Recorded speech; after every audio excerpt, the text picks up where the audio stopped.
question. Merci aux organisateurs pour l'invitation et merci à tous pour être là.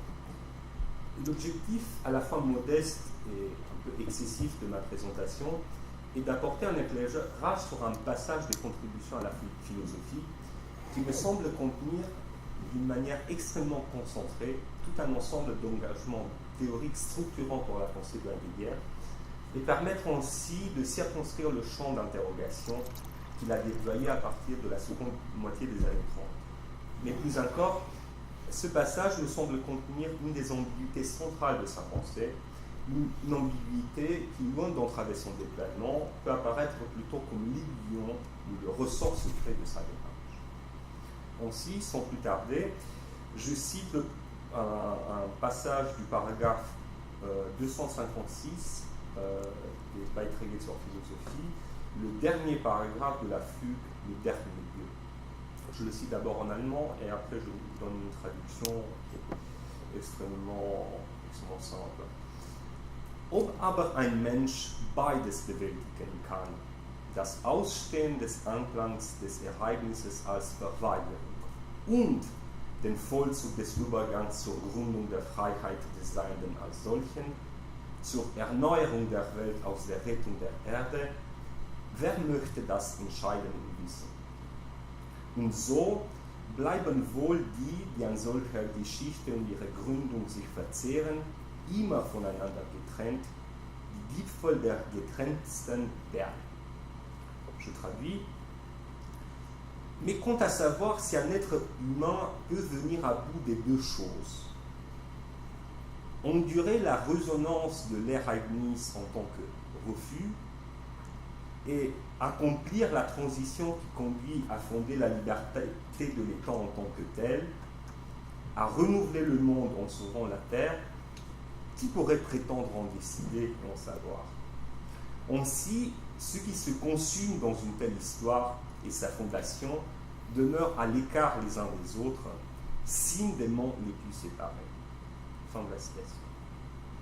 À suivre ce passage, la tâche que l'homme doit assumer revient à s'installer au cœur même d'une tension, de tenir ensemble des exigences qui font signe vers des horizons de sens difficilement compossibles. Lorsqu'il est placé sous le signe de ces doubles contraintes, lorsqu'il est conduit vers ce transit de tension, lorsqu'il lit ses jours sur cette ligne de front, l'homme perd toute assurance, toute maîtrise de soi. Non seulement ce qu'il est, mais également ce qu'il peut être, sa possibilité fondamentale, devient problématique, voire même indécidable. Qui pourrait savoir s'il est à même de supporter une telle épreuve, s'il ne sera pas consommé tout entier lorsqu'il tente de tenir debout sous ces feux contraires? Pourtant, si la tâche de venir au clair sur lui-même, de gagner une transparence sur soi, s'efface dans le brasier de cette expérience, il n'en demeure pas moins que l'effet dernier de cet épreuvement est une extrême singularisation. Dépossédé de son pouvoir, l'homme acquiert une amplitude qui le transporte au sommet sans qu'on en sache si cette localisation extrême signifie qu'il peut enfin embrasser du regard toute l'ampleur du paysage dans lequel il était auparavant situé, ou bien si ce transport au sommet n'est que le préalable d'une chute dans le précipice. Une des thèses les plus radicales avancées par Heidegger dans la seconde partie de son itinéraire de pensée concerne le statut de la pensée. Loin d'être une faculté, une disposition subjective, la pensée, dans son sens le plus propre, une expérience à l'issue incertaine. En effet, opérer un mouvement de rétrocession vers une capacité ou un pouvoir du sujet signifie précisément s'interdire d'accéder à ce que la pensée a en propre. Sa mise en évidence requiert tout au contraire qu'on se détourne de ce type de considération et qu'on se consacre uniquement à ce qui est à penser, au champ qui s'ouvre pour la pensée, à ce qui constitue sa tâche propre. Une telle manière de procéder, saisir la pensée depuis la tâche qui est la sienne, va de pair avec une décision sur ce qu'est la pensée. Il n'y a pas de pensée qui soit mise à l'écart, replie sur elle-même, qui ne ferait rien d'autre que réfléchir sur ces opérations. La pensée s'excède toujours vers son thème, se dépasse vers sa tâche. Pourtant, la tâche n'est pas déterminée comme ce que la pensée se donne à elle-même, comme ce qu'elle lance devant elle, comme un objet qu'elle serait à même de se forger, mais désignait plutôt ce que la pensée accueille, ce à quoi elle est exposée. Penser ne signifie pas assumer une initiative, se projeter dans le monde, mais seulement répondre et correspondre à une tâche qui lui est assignée, correspondre à une interpellation qui la prend au dépourvu. L'insistance sur le caractère responsoriel de la pensée a pour conséquence que, pour Heidegger, même l'absence de pensée est une parole en retour, de sorte qu'il témoigne non pas du défaut d'une réponse, mais plutôt du défaut d'une requête. Et je cite aussi ici Was heißt denken, que nous ne pensions pas encore provient bien plutôt de ce que cette chose, Sache, qui doit être pensée, se détourne de l'homme et même que se tient depuis longtemps détourné de lui. Fin de la citation. Pourtant, la caractérisation de la pensée, pourtant cette caractérisation responsorielle de la pensée comme dépossession ou d'effacement devant ce qui est à penser exige une précision supplémentaire. En effet, la pensée ne parvient à sa dignité et à son envergure véritable que lorsqu'elle fait de ce qui se retire, de ce qui échappe à sa prise en telle propre. Penser, ce n'est pas restituer les articulations manifestes de l'ouvert, ce n'est pas décrire la manière dont à chaque instant épocal les choses et les humains, les pratiques et les savoirs font système. Penser, ce n'est donc pas élucider la face de l'ouvert tourné vers la lumière, l'ouvert de la présence, mais c'est restituer le point aveugle qui le soutient en profondeur. La tâche de la pensée revient donc à la saisie de la tâche aveugle de l'ouvert. Le geste caractéristique de la pensée ne réside donc pas dans la restitution des linéaments du relief de la présence, mais réside plutôt dans la prise en charge de l'articulation, on a dit, de tout paysage épocal.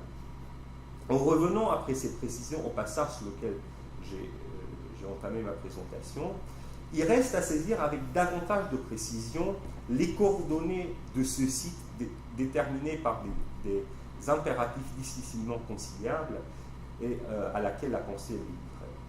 La double exigence que l'homme doit maintenir ferme se cristallise dans ce passage autour de deux termes qui constituent la véritable charpente de ce texte. Le refus, Verweigerung, et la fondation, Gründung. Il s'agit donc de supporter le refus, de reconnaître le retrait comme expérience fondamentale, tout en admettant que celui-ci ne représente pas la dimension dernière de l'erasmisme, tout en s'engageant dans une entreprise de fondation. Ces doubles directions semblent être reprises de manière condensée dans la formule « renouveler le monde en sauvant la Terre ». Selon cette première lecture, il faudra préciser par la suite, on dirait le refus équivaudrait à la sauvegarde de la Terre, terme à travers lequel Heidegger pense à partir du milieu 30 une dimension opaque constitutive de manifestation, de toute entrée en présence, mais qui n'entre dans l'ouvert que sur le monde du retrait, donc le repli de l'univers, sa dimension nocturne. De même, toujours selon cette première lecture, la fondation de la liberté de l'étang en tant que tel serait synonyme de renouvellement du monde pensé dans son unité contre-tendue avec la Terre et désignant la dimension d'ouverture au sein de laquelle les choses viennent à notre rencontre. La nécessité de se placer à l'intérieur de ce site transit de tension reviendrait donc à s'installer au cœur du conflit entre la Terre et le monde, ou avec une formule récurrente dans les Beiträge, de soutenir le litige entre la Terre et le monde. Bestreitung des Streiten von Erde und Welt. La possibilité d'opérer une telle équivalence entre l'accomplissement de ces doubles tâches et le soutien du litige, entre le renouvellement du terre et la fondation de l'étang en tant que tel, et plus particulièrement identifier le refus propre à l'Erasmus et le retrait propre à la terre, me semble être la difficulté fondamentale que ce passage soulève et qui rayonne sur l'ensemble de l'enquête qu'Heidegger a mise en place dans ses traités sucrés. Afin de mesurer le bien fondé de cette équivalence, je me propose d'explorer la place qu'occupe le couple conceptuel Terre-Monde dans la trame onto-historiale des traités ésotériques de la fin des années 30 et plus particulièrement aujourd'hui des Beiträge sur philosophie.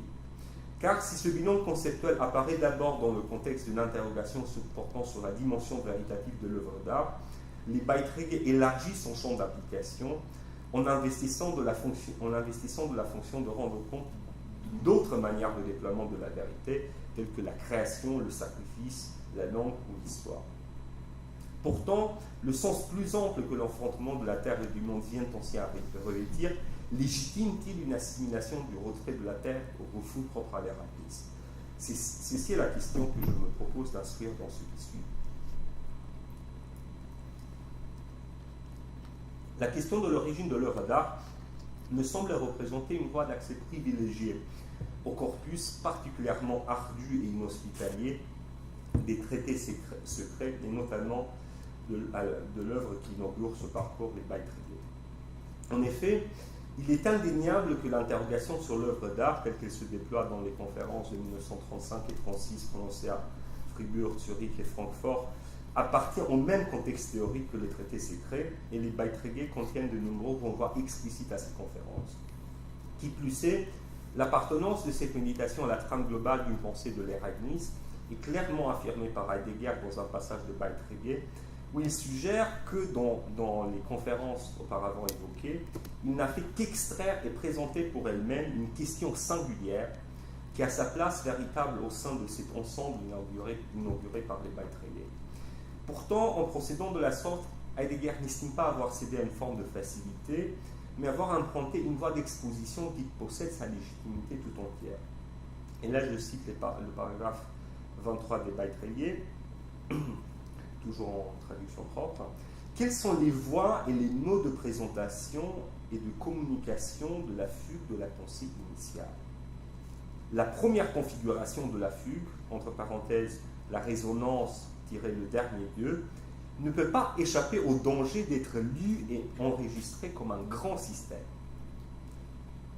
Relever des questions particulières, die Herausregung einzelner Fragen, entre parenthèses, l'origine de l'œuvre d'art, impose de renoncer à l'ouverture et à la configuration uniforme de l'ensemble du domaine de la fugue.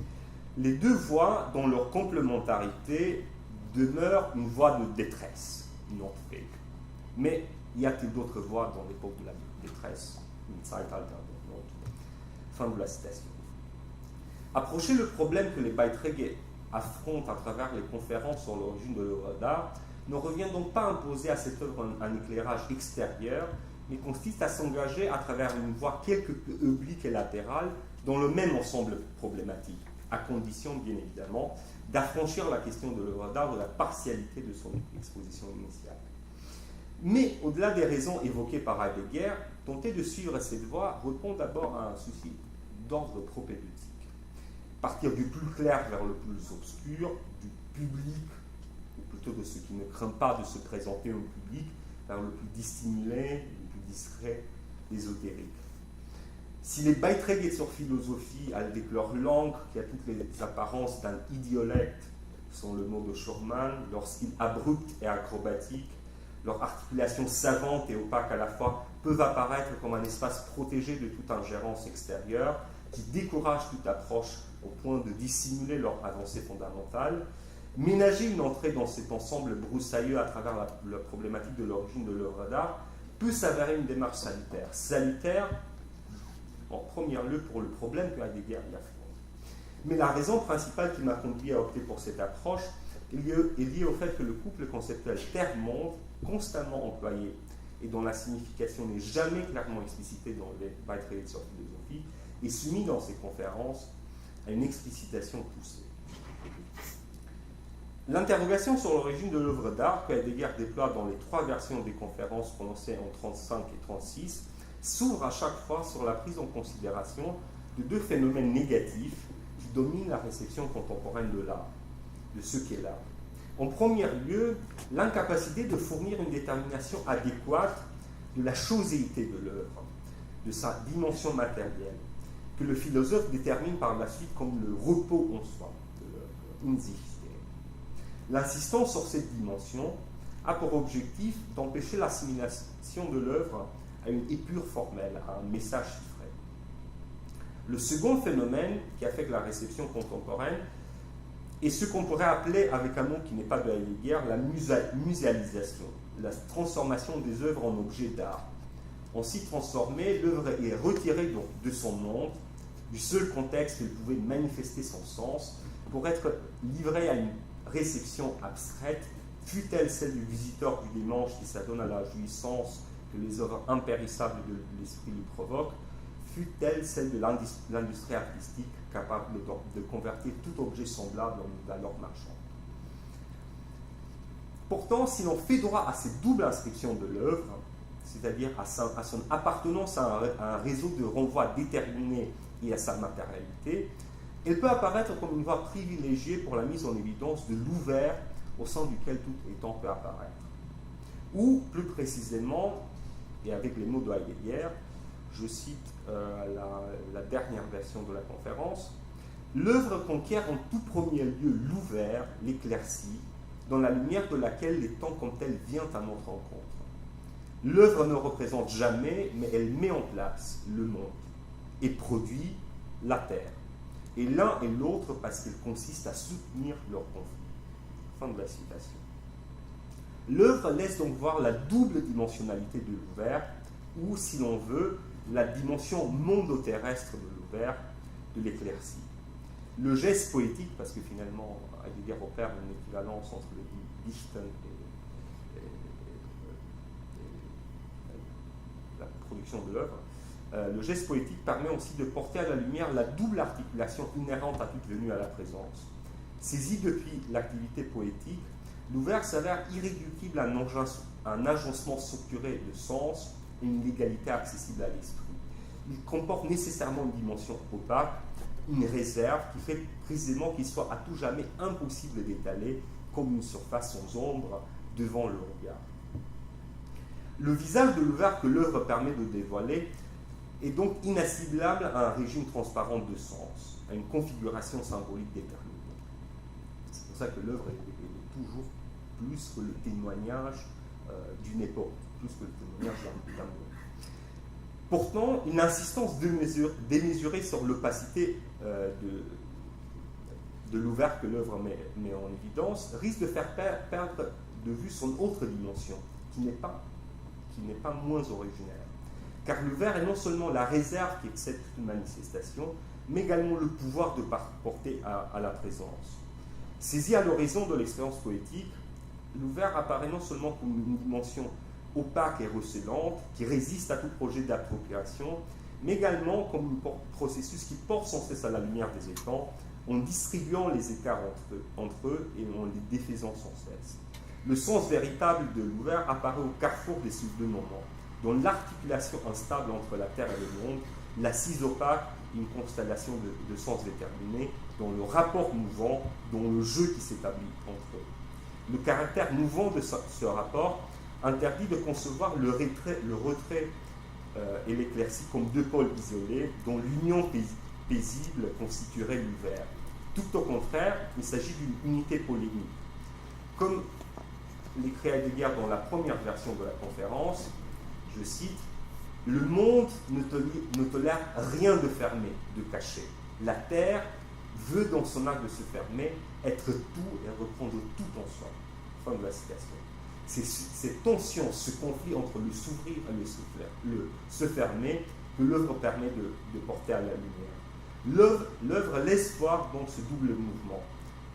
D'un côté, la captation de la terre dans le monde, comme si dans tout le monde il y avait une téléologie était inscrite qui visait à rendre la manifestation totale, et de l'autre côté, la résistance de la terre à l'égard de toute ascension dans un monde, sa retenue, son repli sur ça. Ce double mouvement décrit la dynamique même de l'ouvert, ce que Heidegger appelle le conflit fondamental qui le traverse. Et c'est au lieu même de cette jointure que s'inscrit l'œuvre d'art.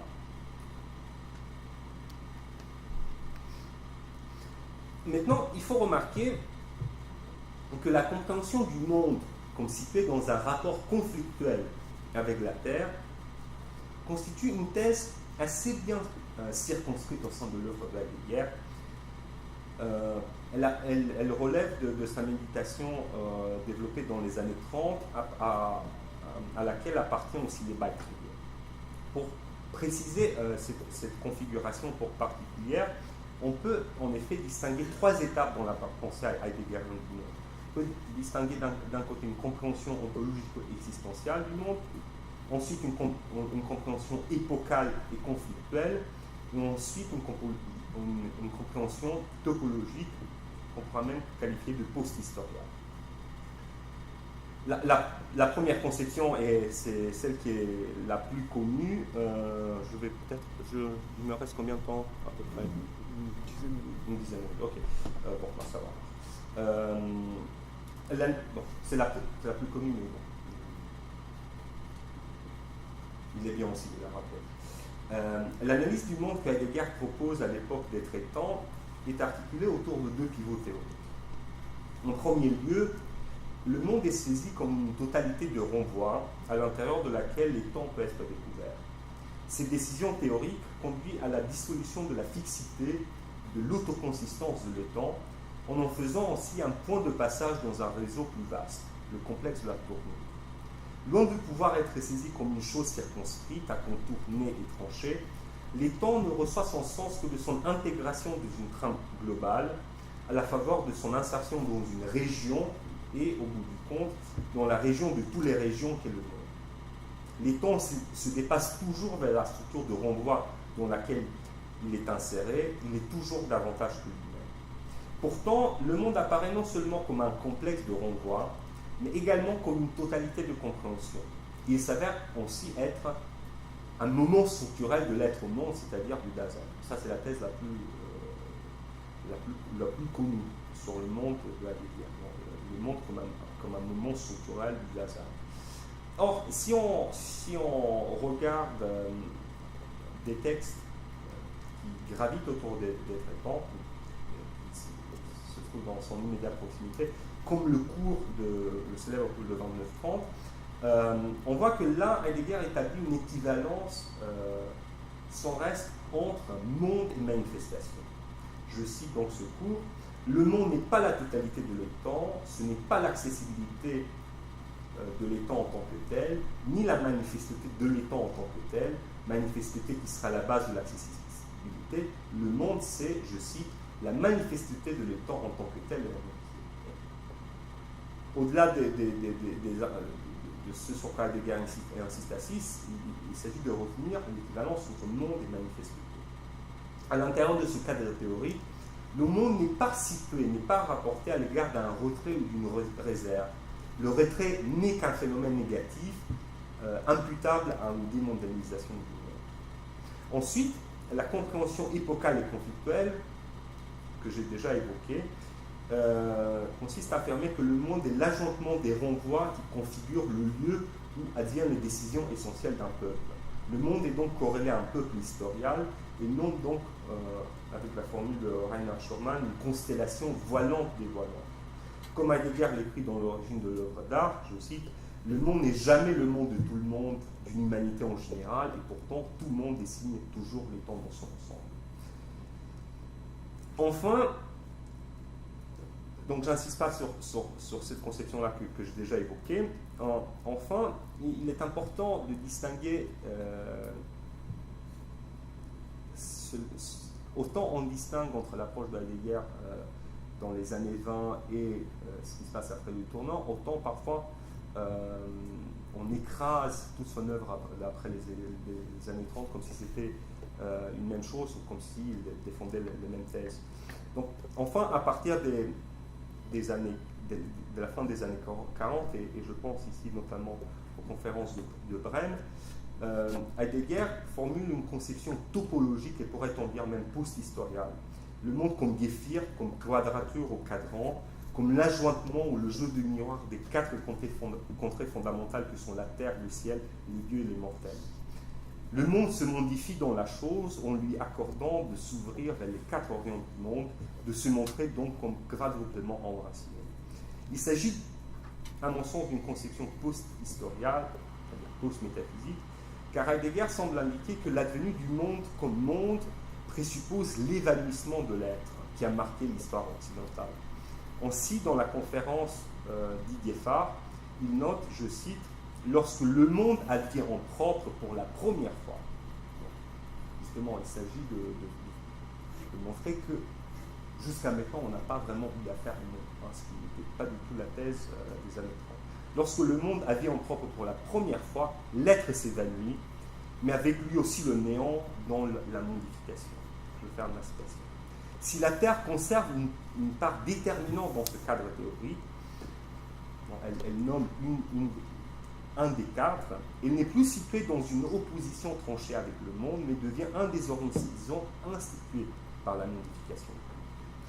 Le retrait, la Terre, est donc d'abord pour Heidegger un phénomène dérivé, ensuite une dimension constitutive de l'ouvert située dans un rapport d'adversité avec l'éclaircie, et enfin une dimension constitutive du monde humain, mais dépourvue de tout rapport conflictuel, de toute relation d'adversité. Le conflit de l'ouvert et du refermé, le litige de la Terre et du monde, a-t-il une portée régionale? C'est-à-dire, conserve-t-il seulement ces modalités singulières d'institution, donc de la vérité, qui est la mise en œuvre universelle? Ou bien traverse-t-il toutes les modalités de l'institution? En effet, dans la dernière version de sa conférence sur l'origine de l'œuvre d'art, avant de refuser à la science d'être un accomplissement inaugural de la vérité, Heidegger écrit, je le cite, « Une manière dont la vérité s'institue dans les temps qu'elle a ouvert elle-même, c'est la vérité se mettant elle-même en œuvre. » Pour ensuite évoquer, je cite encore, le geste qui fonde une cité, la proximité de ce qui n'est plus un étang, mais le plus étang des étangs, le sacrifice essentiel et le questionnement de la conséquence. Tous ces autres termes désignent autant de manières de déploiement de la vérité. Que serait donc la Terre et le monde si on les envisageait non pas à partir de l'œuvre d'art, mais à partir de l'action essentielle, la création d'un état? Il me semble qu'une des avancées les plus importantes des Heidegger sur ce terrain réside précisément dans l'affirmation du fait que la Terre et le monde appartiennent non seulement à la mise en œuvre de la vérité, mais aussi à d'autres manières qu'à la vérité de se déployer. La fonction éclairante de ce couple conceptuel excède donc le domaine polarisé par l'œuvre d'art. C'est ce qu'Heidegger affirme explicitement dans le paragraphe 244. Je le cite en traduction propre. D'où provient la détresse et la nécessité de la mise à l'abri, du se retirer? Afin de ne pas l'écarter, mais plutôt pour le maintenir, il est nécessaire de mettre à l'abri cet advenir, Gesché. L'advenir est transformé et maintenu dans le litige entre la Terre et le monde. Soutenir ce litige met la vérité en œuvre, la met en outil, on fait l'expérience concrète en tant que chose, l'accomplit en action et en sacrifice. Fin de la citation. Non seulement l'œuvre, mais également l'outil, la chose, l'action et le sacrifice apparaissent comme des manières de soutenir ou d'attester, de rendre apparent le litige entre la Terre et le monde. Mais si le champ d'application de ce litige n'est pas confiné à l'analyse des œuvres d'art, Heidegger ne donne pas des précisions supplémentaires sur ce que la manière dont la Terre est dévoilée à partir de l'action, comment la Terre, sur la manière dont la Terre est dévoilée à partir de l'action, comment, on pourrait donc se demander comment la Terre entre dans l'univers quand elle est envisagée à partir de l'action. Car si l'œuvre fait d'abord apparaître l'éclat du métal, la brillance et l'éclat de la couleur, quelle est la dimension terrestre que l'action laisse voir pour la première fois? Il me semble à la fois qu'une telle explication peut être fournie, et que Heidegger fait référence à quelques instants, mais qu'il ne la fournit pas d'une manière directe. Je peux m'en tromper, si quelqu'un peut m'indiquer des textes, je suis prenant. En revanche, dans un très beau texte situé dans le Cierge de Heidegger, intitulé Le chemin de Heidegger vers les choses mêmes, Klaus Held propose une interprétation de l'action selon la dualité de l'éthos et du kairos, qui correspond au moment de la Terre et de l'ouverture du monde. Je le cite juste pour montrer que dans le Cierge de Heidegger, ce couple conceptuel peut être appliqué à un champ plus vaste. Les mœurs forment l'éthos, c'est-à-dire le lieu habituel, commun, où une communauté d'êtres humains se trouve en permanence afin d'organiser la vie commune par l'action. Si les mœurs vont de soi pour nous, c'est parce qu'elles sont devenues depuis longtemps des habitudes pour nous. Elles viennent du passé. mais elles vont de soi pour nous également parce qu'en tant que telles, elles ne sont pas l'objet de notre attention. La saisie du kairos, le renouvellement du se produire de l'ouverture du monde, trouve son appui dans un ethos spontané inaperçu qui, en raison de l'obscurité de son origine, a le caractère de l'être occulté. Cela correspond dans le domaine des pragmata au fait que les choses perceptibles appartiennent à la terre obscure en vertu des qualités matérielles avec lesquelles elles entrent dans l'univers. Donc, on voit Clausel produisant une démonstration précisément de ce que j'essaierai de faire. Mais au-delà de l'élargissement du champ d'application de ce couple conceptuel, les Beiträge attestent également un déplacement significatif pour lequel l'introduction de la thématique de la Machenschaft, je ne vais pas traduire, est emblématique. Si l'on détache de ce terme toutes les significations idéologiques qui ont déjà été évoquées, et si on le situe uniquement sur le plan de l'histoire de l'être, la Machenschaft peut être comprise comme le mouvement au sein duquel se consomme l'usure du monde et l'épuisement de la terre. La réserve propre à la terre se tarit à travers l'édification d'un monde qui n'octroie aucune place au retrait. Comme le paragraphe 277 des Beiträge l'évoque, le calcul planifiant, rendant les temps de plus en plus conformes à la représentation, provoque le rétrécissement, Schrumpfen, de l'étang et le rapétissement, Verkleinerung du monde. Je cite ce paragraphe. Le monde devient de plus en plus petit, et pas seulement au sens quantitatif, mais aussi au sens métaphysique, car les temps en tant que tels finit par se dissoudre à tel point dans la dominabilité que le caractère d'être qui lui est propre disparaît et l'abandon de l'étang par l'être, Seinsverlassenheit des Seienden, s'accomplit. L'histoire de la métaphysique ne laisse donc pas le monde indemne, mais finit par le détruire. Le monde est dissolu dans le calcul et la machination, et la Terre devient une simple planète, ce que Heidegger appelle dans Überwindung de métaphysique un astréron. Le point d'aboutissement de la métaphysique se trouve ainsi concentré dans l'expérience d'une absence de monde, voire même de l'immonde. C'est ce spectre d'un devenir immonde du monde et d'un devenir planète de la Terre qui peut nous donner la clé d'intelligibilité pour le passage de Beiträge que j'ai évoqué au début de cette présentation. C'est ça qui explique pourquoi il s'agit de renouveler le monde et sauvegarder la Terre. Je cite encore rapidement une partie de ce passage et puis je fais encore deux commentaires et je m'arrête. Mais quant à savoir si un être humain peut venir à bout de ces deux choses, premièrement, endurer la résonance de l'Ereignis en tant que refus et accomplir la transition qui conduit à fonder la liberté de l'étang en tant que tel, c'est-à-dire à renouveler le monde en sauvant la Terre, qui pourrait prétendre en décider et en savoir. Après ce parcours, il me semble que la signification de ce passage se laisse saisir sous un angle un peu différent. En premier lieu, la signification qui revient au renouvellement de la Terre doit être précisée. Le monde vient à dessiner ce qu'on pourrait appeler, faute de mieux, une instance normative. Toute configuration d'un paysage historial ne mérite pas d'être appelé monde. Il ne s'agit plus de en renouvellement le monde, il ne s'agit plus de reconfigurer l'espace où se jouent les décisions essentielles du peuple, mais il s'agit de se demander à quelles conditions le monde, compris cette fois au singulier, peut advenir comme tel, peut se modifier. Deuxièmement, il faut noter que l'expérience du refus persiste alors même que le retrait s'évanouit. L'assimilation que nous avons rapidement esquissée entre le retrait propre à la Terre et le refus qui est la manière d'advenir de l'Ereignis s'avère finalement intenable. Par ailleurs, une lecture attentive à la littéralité du texte, c'est-à-dire aux prépositions et aux virgules, laisse voir que le renouvellement du monde et la sauvegarde de la Terre appartient à la seconde exigence sous laquelle l'homme est placé, à savoir accomplir la transition qui conduit à fonder la liberté de l'étang en tant que tel, à renouveler le monde en sauvant la Terre, qui est mise en contrepoint avec le pouvoir d'endurer la résonance de l'Ereignis comme refus. Le renouvellement du terre et la sauvegarde de la Terre relèvent donc de la même opération de Grundung. Mais alors, la double contrainte sur laquelle l'homme est placé ne doit-elle pas être dédramatisée?